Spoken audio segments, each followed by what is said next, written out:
of you who are a bit more veterans on this scene, you know, this is Speakeasy's 5th year. We've been going for 5 years.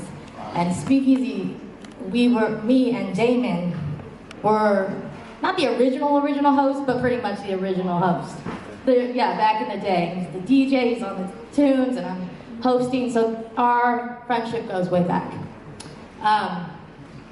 But you've grown so much, which is incredible.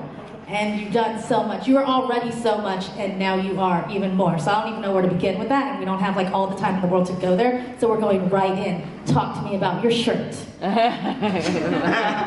me what it's about. So we just got news yesterday around 1 o'clock-ish on Skid Row. There was a brother who was known by the name of Africa who was murdered by LAPD. This happened yesterday. He was, of course, unarmed. He was being tased and then proceeded to be shot between 5 and 7 times. August 11th, a young man by the name of Ford was murdered by LAPD. Both instances was a case of individuals with mental health issues.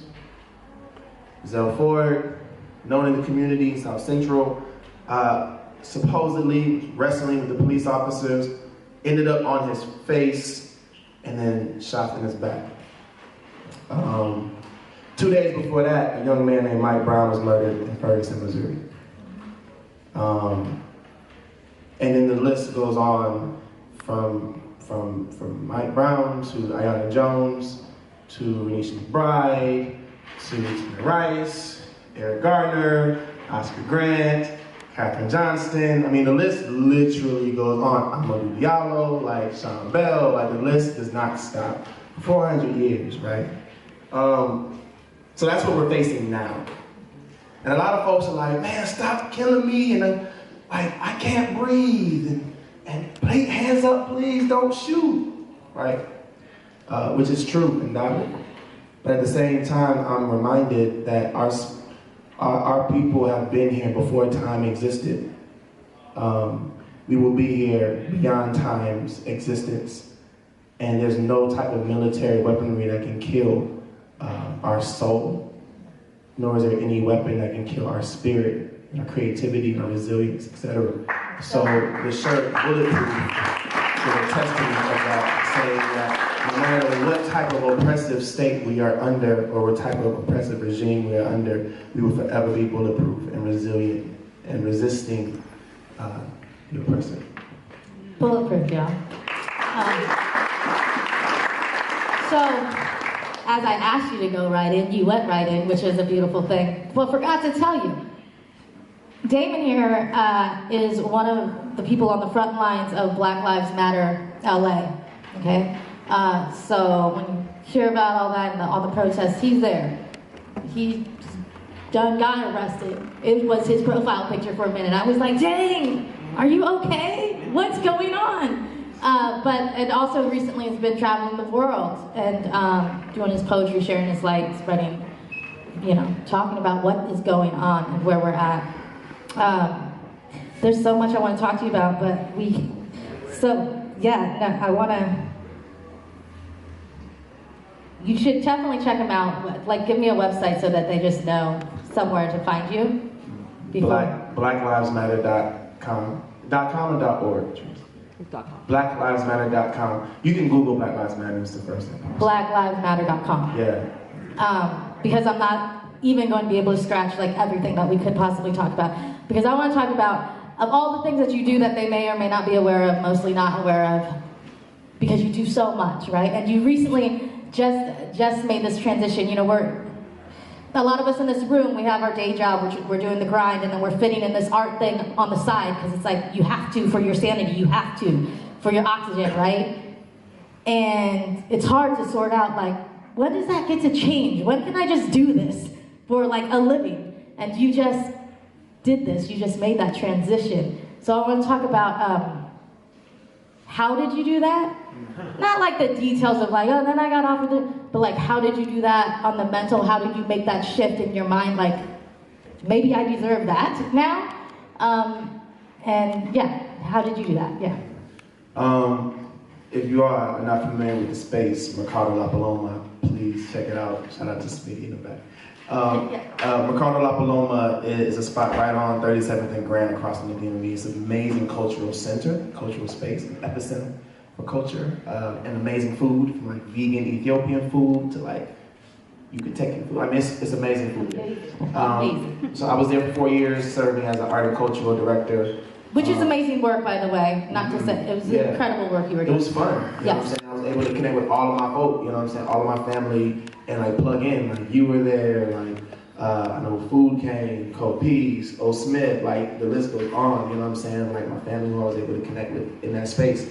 And I've always been passionate about creating spaces where people can connect and new ideas can be born. The idea of a cultural architect is someone who builds space for new cultures to come out of conversations, ideas, etc.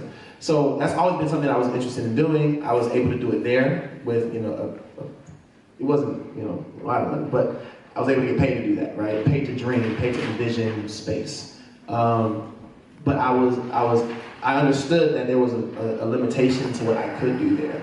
So I started doing things outside of the space.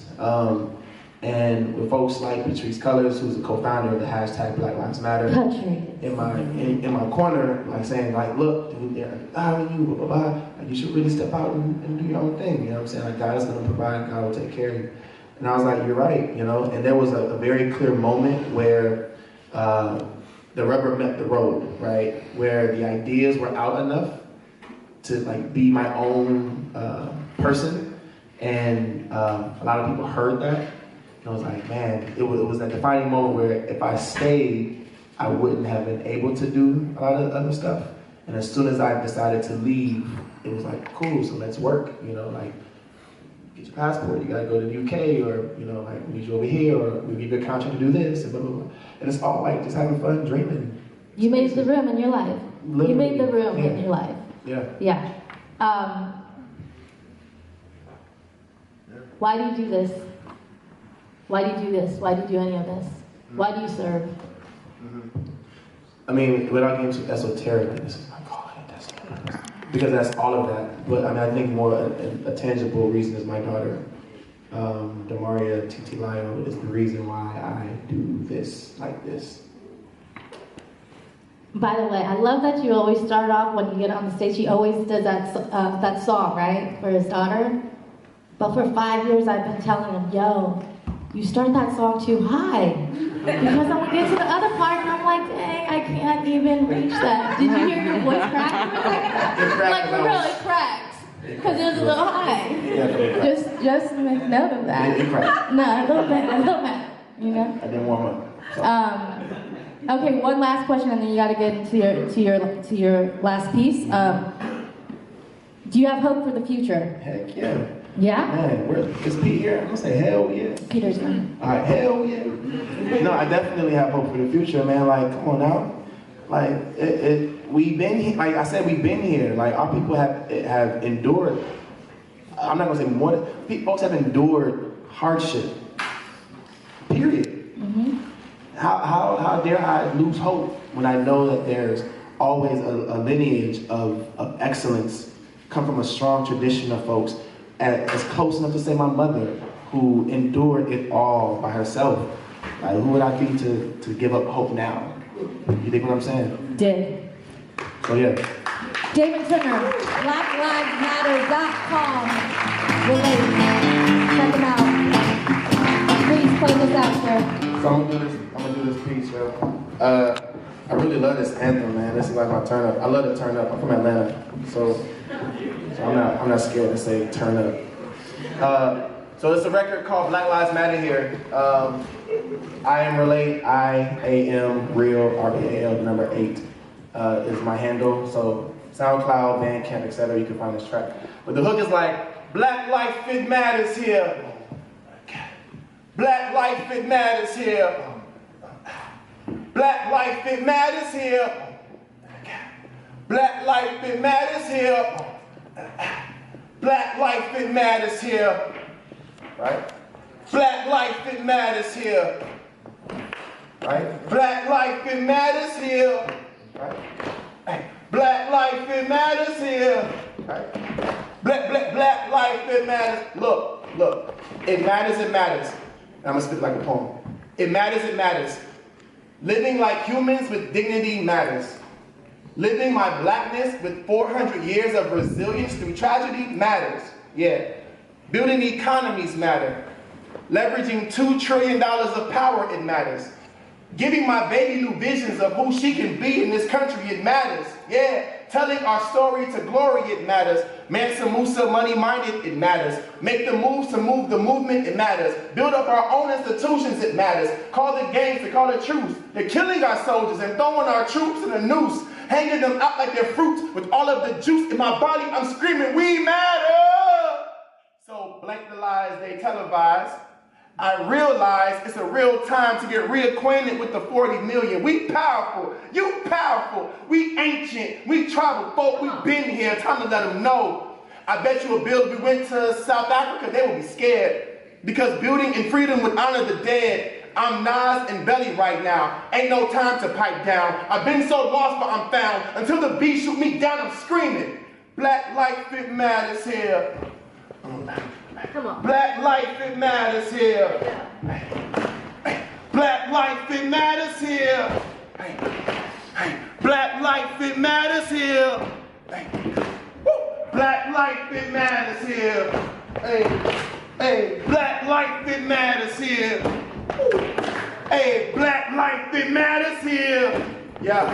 Black life, it matters here. Yeah.